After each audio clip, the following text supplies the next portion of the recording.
पुण्यातील अनाधिकृत पब आणि बारवर हातोडा, मुख्यमंत्र्यांच्या आदेशानंतर पुण्यात बुलडोजर। अवैध पब बारला माफी नाहीच, अवैध बांधकामांवर वेळोवेळी कारवाई करा, गृहमंत्री देवेंद्र फडणवीसांचे आदेश। पुणे हिट अँड रन प्रकरणात अल्पवयीन आरोपीला जामीन मंजूर, मुंबई हायकोर्टाकडून अल्पवयीन आरोपीला जामीन मंजूर, आरोपीची आजच सुटका होण्याची शक्यता। बाल सुधारगृहातून तात्काळ मुक्तता करा, जामिनानंतर ताब्यात घेणं बेकायदेशीर, अल्पवयीन आरोपीला जामीन देताच कोर्टाची टिप्पणी।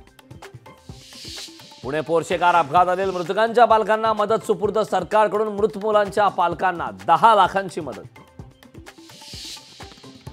राहुल गांधींनी घेतली खासदारकीची शपथ, राहुल गांधींनी 18व्या लोकसभेच्या खासदारकीची घेतली शपथ। पक्षाचा उत्साह वाढवणाऱ्यांनाच पक्षात घेणार, राष्ट्रवादीला इच्छुकांना सरसकट माघारी घेणार नाही, आमदारांच्या घरवापसीवर शरद पवारांचं मोठं वक्तव्य। 6 जुलैपासून मराठा समाजाची ताकद बघा, आरक्षणाबाबत दिलेल्या आश्वासनावरून पलटी मारल्यास सरकार पलटी करणार, अंतरवाली सराटीतून जरांगेंचा सरकारला इशारा। पीक कर्ज देताना शेतकऱ्यांना सिबिल मागितले तर FIR करणार, राज्यस्तरीय बँकर समितीच्या बैठकीत फडणवीसांची तंबी। शेअर मार्केटमध्ये आज पुन्हा तेजी, सेन्सेक्स पोहोचला 78,000 अंकावर।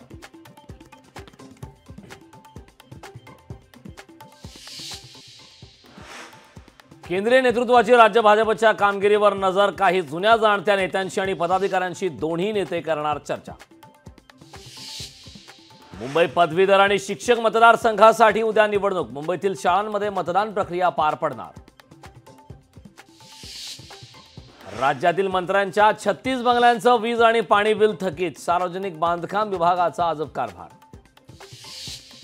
बुलढाण्यात काँग्रेसला मोठा धक्का, संजय गायकवाडांच्या नेतृत्वात काँग्रेसच्या नेत्यांचा पक्षप्रवेश।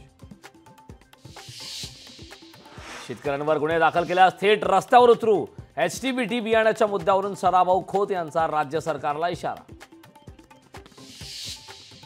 अखेर कृषी विभागाला आयुक्त मिळाले, रवींद्र बिनवडे यांची कृषी आयुक्त म्हणून नियुक्ती।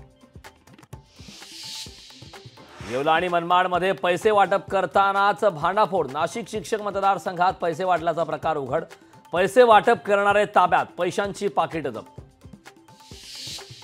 ओबीसी समाजाकडून महालगाव बंदची हाक, लक्ष्मण हाके नवनाथ वाघमारेंच्या समर्थनासाठी बंदची हाक।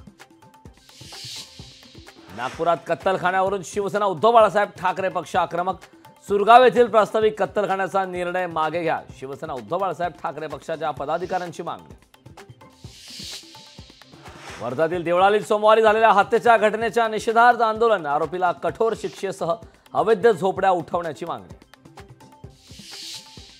भारताला आता मिळणार सोनंच सोनं, राजस्थानच्या बांसवाडामध्ये सापडल्या सोन्याच्या खाणी, खाणीतून लवकरच सोने काढण्याची प्रक्रिया होणार सुरू। लोकशाही मराठी ऐका, पहा, जागरूक रहा।